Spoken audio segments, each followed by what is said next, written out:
Donc, bonjour à tous, je m'appelle Noémie Niveau et je suis heureuse de vous présenter aujourd'hui les travaux que je réalise sur la technique d'association lexicale, qui est une technique d'augmentation de l'estime de soi globale. Et aujourd'hui, je vais vous parler notamment d'une étude qui a été réalisée sur les effets de la pensée épisodique future et passée. Donc, c'est des travaux qui sont réalisés en collaboration avec Boris New, Marine Baudouin, Thierry Azzani et Célia Olivier. Alors pour commencer, je voulais revenir un petit peu sur ce concept d'estime de soi. Alors il y a pas mal de définitions qui existent dans la littérature sur l'estime de soi, mais globalement, on va définir l'estime de soi comme l'évaluation affective de l'ensemble des caractéristiques qu'un individu s'attribue. Donc c'est pas juste le fait de savoir que l'on possède tel ou tel attribut, c'est vraiment l'évaluation qu'on va en faire. Par exemple, on va avoir tendance à avoir une bonne estime de soi si on considère qu'on a des caractéristiques, qu'on possède des caractéristiques positives, valorisées par autrui ou importantes à avoir dans la vie quotidienne. L'estime de soi, elle est basée en fait sur un ensemble de croyances sur soi qui sont elles-mêmes localisées au sein du système mnésique. Je reviendrai sur cet aspect-là un petit peu plus tard. Et pourquoi on s'intéresse à l'estime de soi? C'est que l'estime de soi, c'est un symptôme, enfin la faible estime de soi, c'est ce qu'on appelle un symptôme transdiagnostique et on va retrouver une faible estime de soi dans différentes psychopathologies, par exemple dans les TOC, dans la schizophrénie, la phobie sociale, les troubles anxieux généralisés, pour ne citer que ceux-là. Alors sur ces psychopathologies, pour l'instant, on ne sait pas exactement quelle est l'association entre la faible estime de soi et la pathologie. Est-ce que les personnes qui ont une faible estime de soi vont développer par la suite ces psychopathologies, ou est-ce que c'est ces psychopathologies qui vont entraîner une diminution de l'estime de soi? Donc ça, c'est vrai pour la plupart des psychopathologies, mais il y a eu pas mal d'études qui ont été réalisées ces dernières années sur le lien entre la faible estime de soi et les troubles dépressifs. Et concernant les troubles dépressifs, il y a pas mal de supports empiriques sur ce qu'on appelle le modèle de vulnérabilité, c'est-à-dire qu'on a pas mal de preuves pour mettre en évidence le fait que la faible estime de soi serait un véritable facteur de risque de développement de troubles dépressifs ultérieurs. Donc pour expliquer cette association, il y a pas mal d'hypothèses qui ont été mises en évidence. Une première hypothèse, ça serait de dire que les personnes qui ont une faible estime de soi, elles vont avoir tendance en fait à rechercher de manière excessive de la réassurance auprès d'autrui. Et cette recherche excessive de réassurance, elle peut entraîner une perturbation des relations sociales qui elles-mêmes vont entraîner un risque important de développer des troubles dépressifs. Une autre explication, un petit peu en lien avec ce que Céline nous a présenté ce matin, c'est que les personnes avec une faible estime de soi ont tendance à ruminer de manière excessive sur les aspects négatifs du concept de soi. Et ces ruminations peuvent entraîner un risque important de développer des troubles dépressifs. Alors, face au fait que la faible estime de soi est vraiment retrouvée dans différentes psychopathologies, quand on voit son lien avec les troubles dépressifs, il y a eu pas mal d'interventions en fait, qui ont été proposées dans la littérature pour maintenir un niveau satisfaisant d'estime de soi, donc de manière préventive, ou pour augmenter l'estime de soi de personnes qui ont un niveau faible d'estime de soi. Donc il existe énormément de choses. Donc c'est principalement les thérapies cognitives et comportementales qui se sont saisies de cette thématique de l'estime de soi, avec par exemple la thérapie de Fenel ou la thérapie de Hall-Létarier. Donc les TCC, elles vont viser à identifier les croyances négatives sur lesquelles repose la faible estime de soi et à travailler, à modifier les biais cognitifs sous-jacents à ces croyances négatives. On a également beaucoup d'études sur les interventions basées sur la réminiscence. Donc, c'est des interventions où on va proposer aux patients de réévoquer des souvenirs passés positifs, mais également de réévoquer des souvenirs passés négatifs et de réévaluer en fait ces souvenirs-là pour modifier un petit peu l'interprétation que le sujet va en faire. Et puis voilà, et puis il y a plein d'autres interventions, les groupes de soutien, la psychoéducation qui est énormément utilisée en psychologie de la santé. Et la bonne nouvelle en fait dans tout ça, la bonne nouvelle, c'est que ces interventions fonctionnent pour augmenter l'estime de soi, même si on les compare à des groupes contrôle par exemple. Mais c'est des interventions qui, selon nous, en fait, présentent certains inconvénients. Par exemple, c'est des interventions qui vont parfois être un petit peu longues, qui vont nécessiter plusieurs séances de psychothérapie. C'est des interventions qui vont nécessiter une implication cognitive importante de la part des patients, avec des capacités d'introspection, d'insight qui vont être mobilisées. Et puis, globalement, c'est des interventions qui ont un coût financier, tant pour les patients que pour les institutions. Donc nous, on a cherché à développer la technique d'association lexicale de façon à pallier un petit peu ces différentes limites. Et cette technique d'association lexicale, dans son développement, on s'est basé sur différents modèles théoriques du soi. Ces modèles théoriques du soi, ils sont issus à la fois de la littérature en psychologie sociale, mais également de la littérature en psychologie cognitive. Donc ça mêle un petit peu différentes littératures. Donc dans un premier temps, on s'est basé sur le modèle de la structure de la connaissance sociale qui a été proposé par Greenwald et collaborateurs, qui représente bien en fait l'organisation du soi. Donc selon ces auteurs, le soi, c'est un concept central au sein d'un réseau associatif. Autour de ce soi sont stockés d'autres concepts, des concepts de rôle, des concepts d'attributs. Et sur ce schéma, en fait, selon les auteurs, le concept de soi serait représenté par l'association donc entre le soi et d'autres concepts de rôle et d'attributs. Et l'estime de soi ici serait représentée par l'association entre le soi et la valence, cette valence étant elle-même déterminée par la valence des attributs auxquels le soi est aussi connecté. L'ensemble de ces concepts ici sont reliés par des liens associatifs qui fonctionnent un petit peu sur le même modèle que ce qu'on va retrouver dans les réseaux sémantiques, c'est-à-dire que ce lien d'association va être important si les deux concepts sont évoqués de manière simultanée dans un même contexte. C'est le principe de co-occurrence, c'est aussi ce qu'on peut retrouver avec le principe de la synapse d'Hebb, par exemple. Donc ça, voilà. Donc c'est plutôt les apports de la psychologie sociale. Et puis dans le développement de la technique d'association lexicale, on s'est aussi basé sur un modèle un petit peu plus cognitif, qui est le modèle de Conway, donc le Self-Memory System, qui est un modèle assez intéressant, car c'est un des rares modèles de mémoire en fait, qui évoque le lien entre la mémoire et l'identité. Et dans ce modèle, en fait, la perception de soi, elle reposerait sur différents types de connaissances sur soi. Donc il y aurait des connaissances sur soi plutôt épisodiques, qui sont des ensembles de souvenirs détaillés, de situations personnellement vécues dans un contexte spatio-temporel spécifique. Je pense que vous connaissez, du coup c'est localisé dans la mémoire épisodique. Et puis il y aurait également des connaissances sur soi qui sont davantage sémantiques, ou en tout cas davantage conceptuelles, qui seraient stockées plutôt dans le conceptual self. Et ces connaissances sur soi sémantiques, en fait, ça serait des résumés, des généralisations sur soi, qui sont basées en fait sur le fait d'avoir vécu de manière répétée des expériences épisodiques. Voilà, donc ça c'est vraiment la base sur laquelle on a développé la technique d'association lexicale. Alors en quoi consiste cette technique?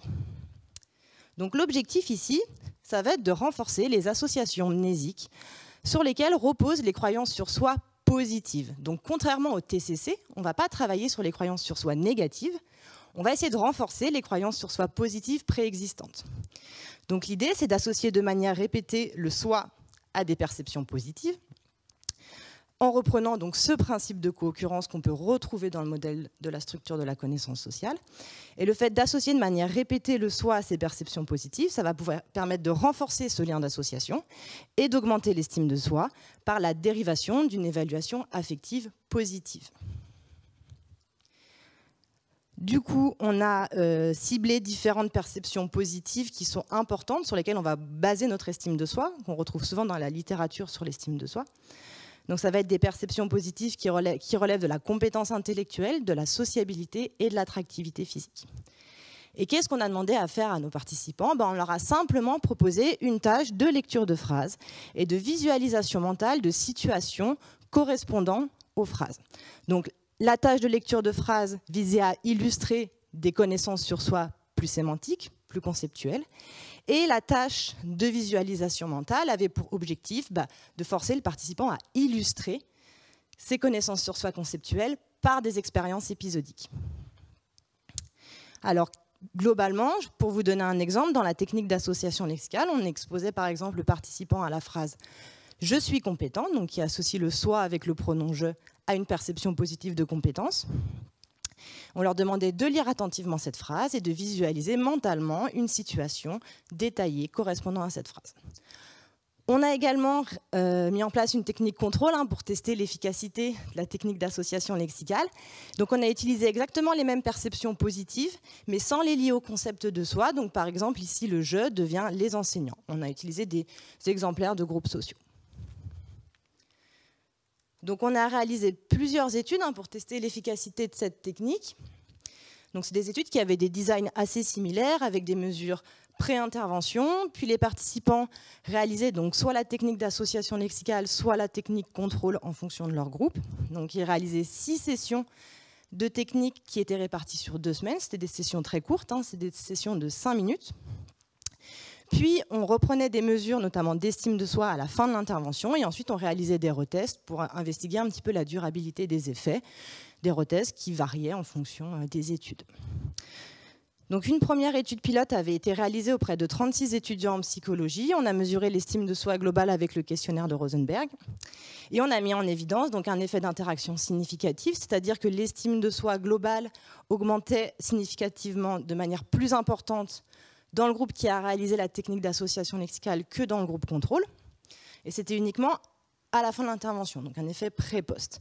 Par contre, ici, on avait fait un retest à 1 mois et on a vu que les effets ne se maintenaient pas à 1 mois de la fin de l'intervention. On a réalisé une étude de réplication avec un échantillon un petit peu plus grand où on a répliqué cet effet significatif d'interaction pré-post et on a pu mettre en évidence cette fois-ci que les effets se maintenaient au moins jusqu'à 5 jours de la fin de l'intervention. Et enfin, on a réalisé une étude d'application clinique où cette fois-ci, on s'est dit, bon, bah, ok, ça fonctionne chez les étudiants qui vont relativement bien. Et encore, c'est quelque chose qui se discute. Mais on s'est dit que ça pouvait être intéressant de tester cette technique auprès de personnes qui étaient justement vulnérables au développement de troubles dépressifs. Et on a proposé la technique d'association lexicale à des patientes atteintes de cancer du sein pendant leur traitement en radiothérapie. Donc, dans cette étude clinique, on a encore une fois donc, répliqué notre effet pré-post et on a encore une fois répliqué le fait que les effets ne se maintenaient pas à 1 mois de la fin de l'intervention. Donc, suite à ces précédentes études, en fait, on s'est un petit peu posé des questions sur, ok, bon, bah, c'est efficace, c'est très chouette, mais on aimerait bien connaître un petit peu plus les mécanismes mnésiques sous-jacents à l'efficacité de la technique. Et on s'est posé pas mal de questions sur l'exercice de visualisation mentale. Donc, pour rappel, on demandait juste aux participants de visualiser une situation détaillée correspondant à la phrase lue. Rien de plus. Mais en fait, quand on donne ces consignes de visualisation mentale, en fait, il peut y avoir 2 manières de procéder dans une tâche de visualisation mentale. Soit on va avoir tendance à se remémorer des événements passés, voilà, des souvenirs épisodiques passés, mais on peut aussi réaliser ce qu'on appelle de la projection de soi dans le futur, c'est-à-dire qu'on va imaginer des événements futurs qui n'ont encore jamais eu lieu. Donc on s'est dit que peut-être que dans notre tâche de visualisation mentale, les participants ne faisaient pas exactement tous la même tâche. Alors dans tous les cas, cette tâche de visualisation mentale, que ce soit passé ou futur, elle repose bien sûr toujours sur la mémoire épisodique, qui est le socle du rappel des événements passés, mais qui permet également de se projeter dans le futur par le fait qu'on va extraire en fait des détails d'événements passés qu'on va recombiner dans un nouvel événement qui n'a pas encore eu lieu. Et on s'est penché un petit peu plus sur la littérature, sur la projection de soi dans le futur. Et ce qui est assez intéressant, c'est que la projection de soi dans le futur a des effets importants dans des études qui cherchent à modifier certaines perceptions. D'accord ? Et c'est aussi quelque chose qui permet de modifier des comportements. Donc, il y a eu pas mal d'études réalisées dans le champ des addictions ou dans les troubles du comportement alimentaire qui ont montré que ça avait des effets comportementaux importants. Donc, on s'est dit, bon, bah, peut-être qu'on pourrait utiliser ce mécanisme de projection de soi dans le futur pour augmenter l'efficacité de cette technique, étant donné que la projection de soi dans le futur a quand même des effets importants sur la perception et sur les comportements. Donc, on a réalisé une étude l'année dernière qui était contrôlée, randomisée, auprès de 150 étudiants en psychologie. On a utilisé donc toujours le questionnaire de Rosenberg pour mesurer l'estime de soi globale et on a aussi utilisé un questionnaire de dépression, dont je vous parlerai un petit peu après. Et cette fois-ci, on a divisé de manière aléatoire nos participants en 3 groupes. Donc un groupe qui réalisait la technique d'association lexicale avec des consignes passées, c'est-à-dire qu'on leur demandait dans la tâche de visualisation mentale d'uniquement se remémorer des événements passés. Dans un autre groupe, on a exposé aux mêmes phrases, donc toujours la technique d'association lexicale, mais cette fois-ci, la consigne de visualisation mentale concernait vraiment le fait de s'imaginer dans des événements futurs sur la base des phrases présentées. Et puis on a utilisé toujours la même technique contrôle, où là, il n'y avait pas de consigne temporelle particulière pour la visualisation mentale. Donc le design, c'était le même que d'habitude, hein, des mesures pré-intervention, 6 sessions réparties sur 2 semaines en fonction de la condition expérimentale, des mesures post-intervention, et on a réalisé un retest à 3 et à 5 jours de la fin de l'intervention.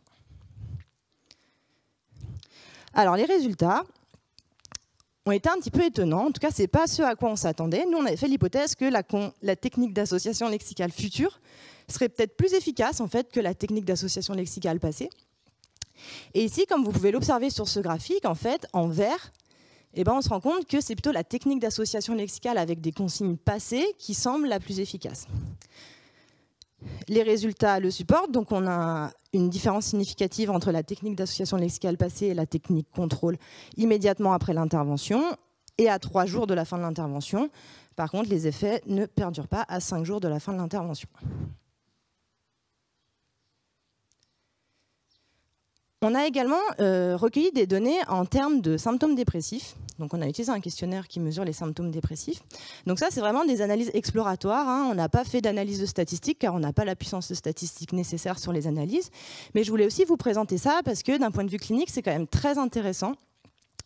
Donc on a utilisé les scores seuil de dépression, des auteurs qui ont validé en français l'échelle de dépression qu'on a utilisée. Et on a séparé les résultats des participants qui avaient des symptômes dépressifs faibles, ou pas de symptômes dépressifs, des participants qui avaient des symptômes dépressifs importants. Ce qu'on observe donc, chez les participants qui avaient des symptômes dépressifs faibles ou pas de symptômes dépressifs, c'est qu'en fait, ici, la technique d'association lexicale avec la consigne passée semble particulièrement efficace. D'ailleurs, la technique future semble assez identique en termes d'efficacité à la technique contrôle. Par contre, si on regarde les participants qui avaient des niveaux de dépression relativement élevés, on se rend compte que l'efficacité de la technique d'association lexicale passée est moindre. Alors voilà, pareil, ça n'a pas été testé statistiquement, donc c'est vraiment uniquement du descriptif. Mais ces résultats sont intéressants car en fait, ils seraient assez cohérents avec l'existence de biais mnésiques chez les personnes qui souffrent de troubles dépressifs. C'est-à-dire que ces personnes-là, elles vont avoir tendance, par exemple, à avoir des biais de surgénéralité mnésique, dont on a parlé ce matin un petit peu d'ailleurs. C'est-à-dire que peut-être que la technique d'association lexicale en conditions passées serait ici moins efficace chez les personnes avec des troubles dépressifs car elles auraient des difficultés en fait à réévoquer de manière détaillée des souvenirs passés. Donc pourquoi c'est intéressant? C'est surtout pour mettre en évidence le fait que c'est toujours important, et je pense que dans les prochaines études sur le développement de notre technique, on va vraiment s'intéresser aux spécificités cliniques des personnes et faire attention de ne pas proposer n'importe quelle intervention à n'importe quel patient. Donc pour conclure, cette étude a permis de mettre en évidence l'efficacité de la remémoration d'événements passés sur l'augmentation de l'estime de soi globale, comparativement à une technique contrôle. Donc c'est quelque chose qui va dans le sens inverse de nos hypothèses qu'on avait formulées. Donc cette année, on a réalisé une étude de réplication pour être sûr de nos effets. Donc je ne peux pas vous présenter les résultats aujourd'hui, malheureusement, on n'a pas fini les analyses encore. Ensuite, cette étude elle a permis de montrer, en tout cas, que pour l'instant, il n'y avait potentiellement pas d'effet de l'imagination d'événements futurs sur l'estime de soi globale, comparativement à une technique contrôle. Et suite à ces résultats un peu étonnants, en fait, on a regardé un petit peu les retours qualitatifs des participants. Et en fait, les participants dans la condition contrôle nous ont dit que c'était quelque chose de très difficile à faire, en fait, de s'imaginer un événement futur. Donc on s'est demandé si le fait que cette tâche soit plus difficile que le fait de se rappeler quelque chose de passé, ça a pu avoir un effet sur le niveau d'épisodicité dans l'exercice de visualisation mentale. C'est-à-dire que les personnes dans la condition future ont eu du mal à faire la tâche. Et du coup, quand ils visualisaient les situations, il y avait très peu de détails épisodiques. C'était des choses peut-être plus générales et moins spécifiques. Donc cette année, dans notre étude, on a ajouté un protocole de pensée à voix haute où on a enregistré les productions de visualisation mentale de nos participants et on va coter le niveau d'épisodicité de chacune de nos conditions pour essayer de vérifier cette hypothèse.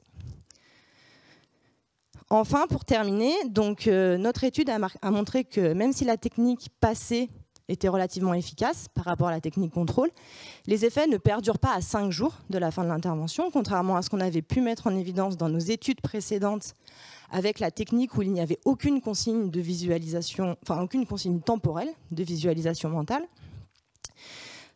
Donc on s'est demandé, en fait, peut-être que quand on ne donne aucune consigne temporelle de visualisation mentale, les participants ont tendance à faire en fait la tâche qu'ils préfèrent.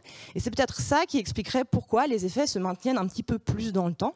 Alors vous allez me dire, 5 jours, c'est pas énorme comparé à 3 jours, mais c'est déjà ça.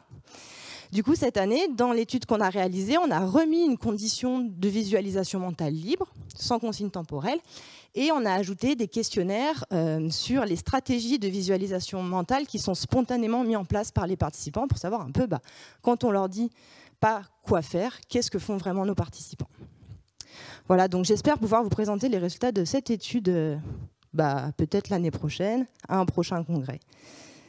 Merci pour votre attention.